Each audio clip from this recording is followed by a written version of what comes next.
Hey gang, AV here, and welcome to Story Time, which is a segment I do on my channel every so often where I grab a key issue out of my collection and I give you a brief history about it. I tell you what's important about it, why it's considered a key, and then I show you the interiors as well.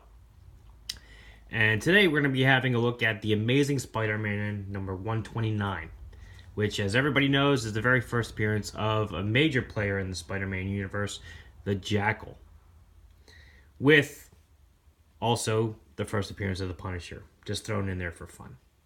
I'm kind of being a wise guy when I say that, but the truth is, the Jackal really was the main player in this book. I mean, even though the Punisher was the main antagonist for Spider-Man throughout the issue, the main person he had to fight, the Jackal was the one that called the shots. I mean, the Jackal was the one that basically teamed up with the Punisher to take out Spider-Man.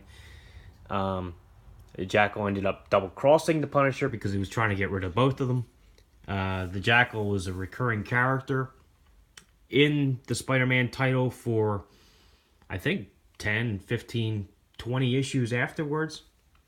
He was the one who, in his alter ego of Professor Miles Warren, a professor at Peter's College, actually cloned Peter Parker and Gwen Stacy, discovered Peter Parker was Spider-Man, made the Ben Reilly clone, and sowed the seeds for the infamous clone saga, which would happen years later. It was all the Jackal. The Punisher was just there as a main character for Peter Parker or Spider-Man to fight. And, he disappeared at the end of the issue, and that was that. But he did come back because fans were curious, and they did throw a few clues in the issue here and there. They really didn't give much of an origin for either character yet in this issue, even though it was their first appearances. But they did throw some clues our way as to who the Punisher was. A few throwaway lines here and there to help explain his prowess with firearms and stuff. But for the most part, there was a huge air of mystery around the character, which only was fleshed out and explained slowly over time. Before we get into the actually opening up the issue, I'd like to talk about the cover itself, which is iconic. It's considered a classic cover, not just because it's a homage, not just because it's a key issue, but because it's an instantly recognizable cover. It's very popular and has been duplicated many times. There have been several homage covers, reproducing it from other artists over the years. Unfortunately, I don't have any to show off right now. There have been several in recent years, as a matter of fact. One of the most notable ones that I can think of off the top of my head is a Star Wars variant with Boba Fett and I believe Han Solo. I could be wrong about that, though. I've only seen it a couple times, but that looked pretty good. It has also been reprinted several times as well, the story itself. On the left here, I've got the Lionsgate Films reprint, which was released to coincide with the 2004 Thomas Jane Punisher movie. And then I have the Marvel Legends reprint right there, which was packaged with the figure back when Marvel Legends was made by Toy Biz. And just in case you would like to read the story yourself, I do have the Marvel Masterworks, which has issues 121 through 131, so you get a huge chunk of Jerry Conway's contributions to the title, which starts off with the death of Gwen Stacy, and as you can see, death of the Green Goblin, introduction of the Man-Wolf, Punisher right down there, and all the drama and heartache and just turmoil in his social life that you would expect from Peter Parker and the Amazing Spider-Man title. It's a very solid read. If you do want to read the issue, I do suggest you get this, because this is a huge chunk of Spider-Man history right here in one volume. Can't go wrong. Okay, let's clear a space so we can actually get the book open. Now, as usual, if you have watched any of my story time videos before, you know I don't actually read the book to you. I want you to actually read the story yourself. You know, I will explain what we're looking at in the panels. I'll point out certain things here and there. But, you know, if you want to read the book, I just got through showing you 3 reprints. Not to mention you could probably download it. And it's probably been reprinted 1 or 2 other times as well. Reading the issue isn't what this really is about. What is cool about this is to just show off the panels, show off the artwork, point things out here and there, and even to have a look at the ads and certain things like, and the placement of those ads, which kind of help space the story in certain cases. You know, the appeal of actually being able to see what the actual, true, honest-to-God key issue looks like on the inside, which is something that a lot of people don't get a chance to do. So, without further ado, let's get started. So we have the cover.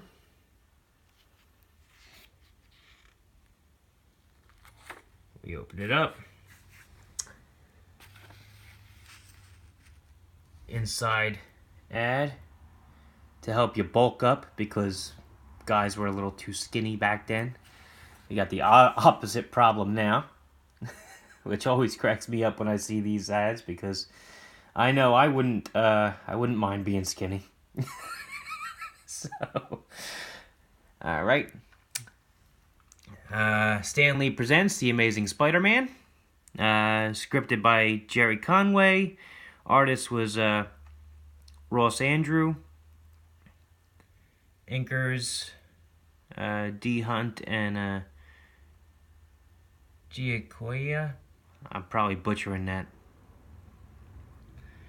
But the Punisher strikes twice. There's a plaster statue of Peter Parker, Spider-Man. I'm going to do that a lot. I always do that. I apologize. Being torn to pieces by the Punisher. You got Jackal over there.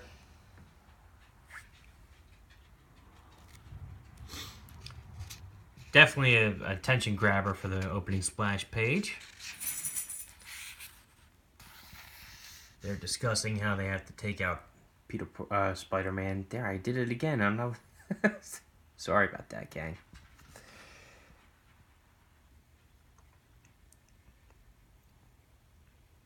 Peter's swinging through the city. Now, keep in mind, around this era, it hasn't been that long since Norman Osborn was killed. And they blamed Spider-Man for it. For the death of Norman Osborn. And that is why, the main reason why the Punisher is going after him, because the Punisher believes that he's a murderer. Jackal's basically manipulating the Punisher to use the Punisher to get rid of Spider-Man for him. So, there you go. That's the whole basis for what's going on. So, there's Spider-Man. He sees a robbery in progress. Stops the robbers.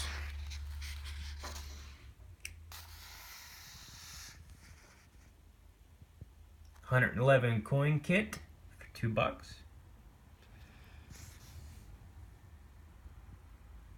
Learn karate ad.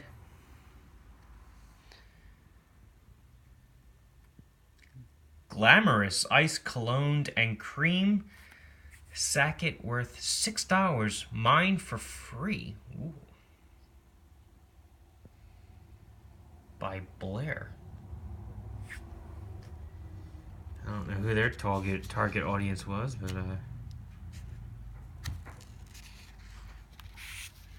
can't imagine being an 8-year-old buying cologne. Alright, so there's Spidey. He's taking out the robbers.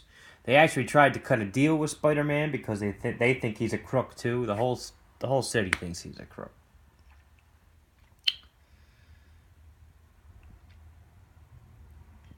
And And this is just basically Spider-Man explaining, thinking to himself why everybody thinks that way.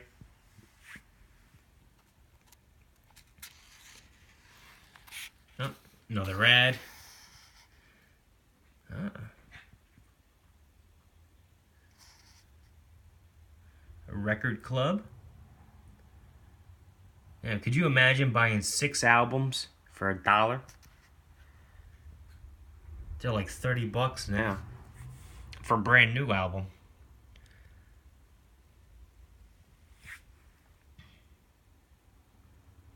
It's not Columbia House, but it's basically a Columbia House of its day. Alright. Anyway, back in his civilian clothes, there's Peter Parker on the roof of the Daily Bugle. That goofy looking image in the middle there, that's him actually trying to cheer himself up before he goes in. And he gives up. He figures, why does he have to be cheery anyway? Goes in, talks to Betty Brant. Goes in to see J. Jonah Jameson. Sells him photos. Jonah shows him the New York Star front page. The Punisher strikes against the war against the mob, which is just one of those clues I was talking about. They really don't spend much time on it. But he's complaining because he has no photos of the Punisher himself. Tells Peter to go out and get some. So there's Spidey swinging around town trying to look for the Punisher, but it looks like the Punisher found him first. And another 2-page ad.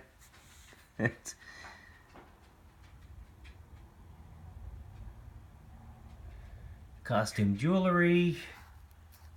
Grow muscles. Stamp collecting.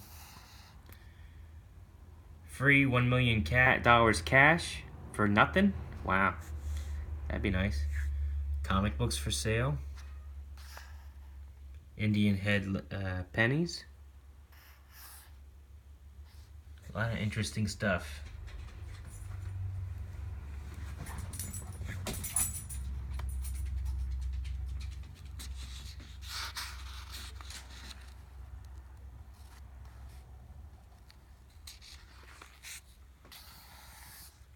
There's Spidey in the crosshairs. His spider sense is going off. He's not sure why. Takes a shot and misses. Hits the abandoned tenement building behind him. How Spidey knows it's abandoned is unknown. Goes to confront the Punisher on the rooftop. Punisher does a somersault or whatever, gets away. Grabs another gun he had hidden in the chimney.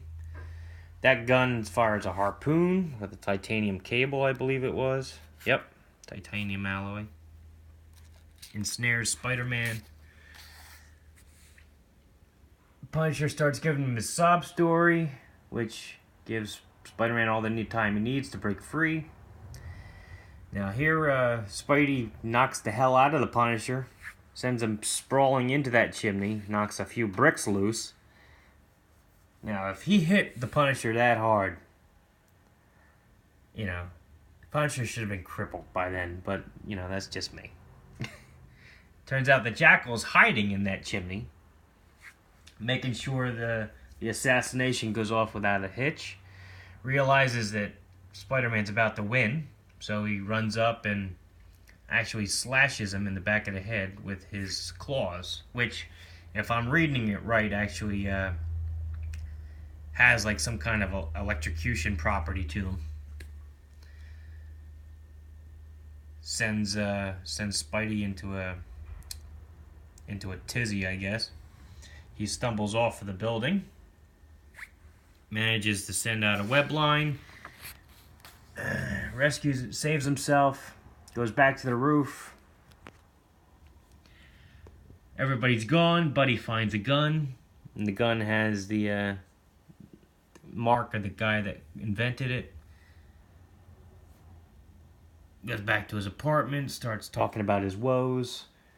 Talking about how he hasn't seen Harry and how he needs money and all the typical stuff that you get with Spider-Man comics, all the drama behind the scenes. Sees the claw marks in the back of his mask. Oh, the letters page in the middle of the issue.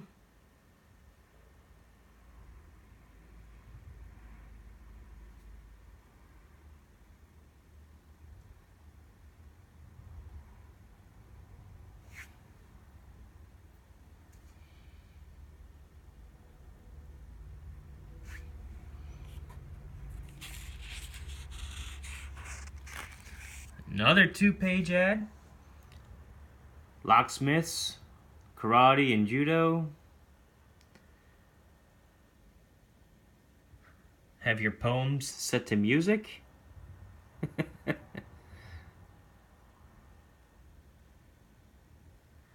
Another buy comic books ad.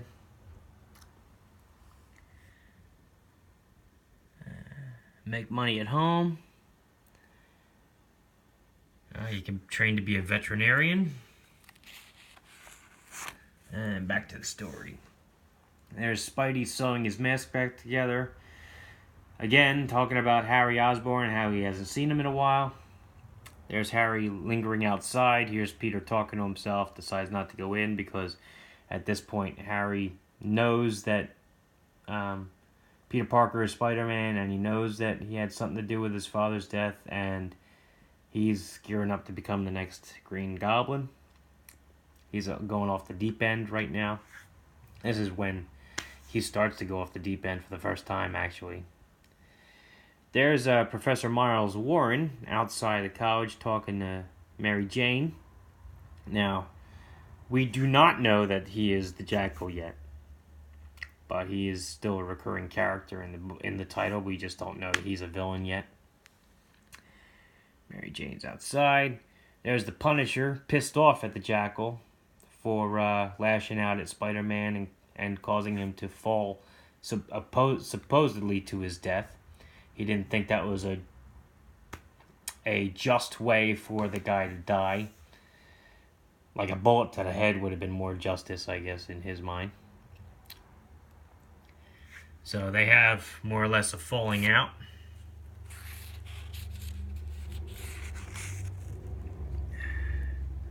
Another ad promoting weight gain. Learn how to play guitar, secret book safe. Learn how to hypnotize people. Cartoons for money. Learn how to punch people. Oh, a bicycle Moto X. You can learn how to ride. Nice.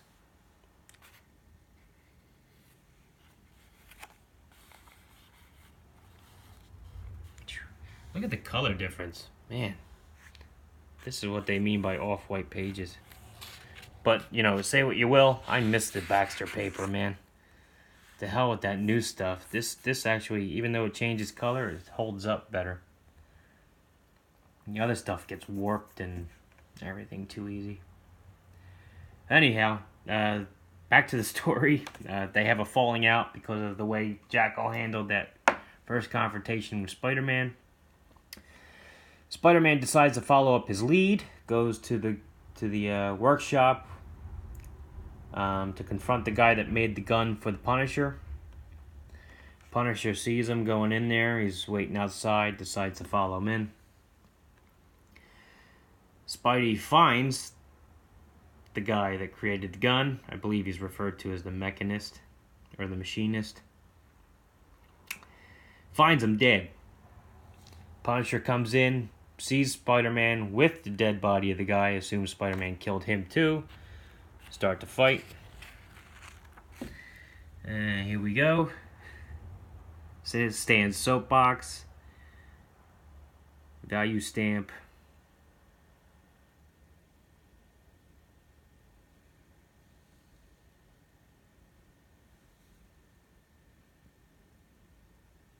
Another coupon advertisement.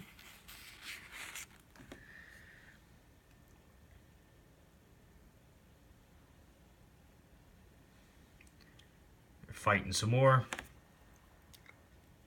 Spidey gums up his gun, decides that he's got to take out the Punisher and take him out fast.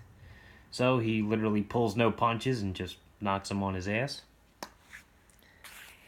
Now that Punisher's tied up, he tries to reason with him, explains the situation to him, explains that it looks like the Jackal killed his weapon supplier because he's got the same claw marks that Spidey had just earlier that day.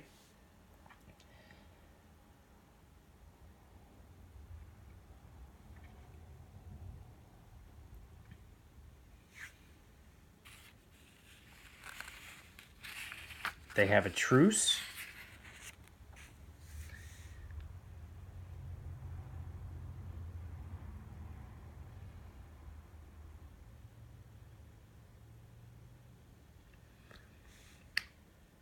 Spidey hears sirens, takes off. There's the Jackal. Plot thickens, and that's the end of the story.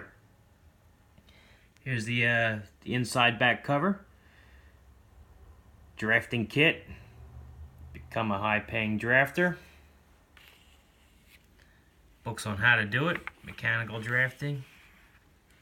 Here's the back cover. Evel Knievel with his stunt cycle. It was a pretty cool toy. I never had one. My brother had one, I think. Very cool. And that was it, gang. That was The Amazing Spider-Man 129. First appearance of the Punisher and the Jackal.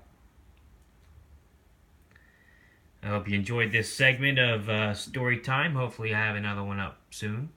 If you like this video, check out my channel. If you like what you see there, then please subscribe. And as always, thanks for watching.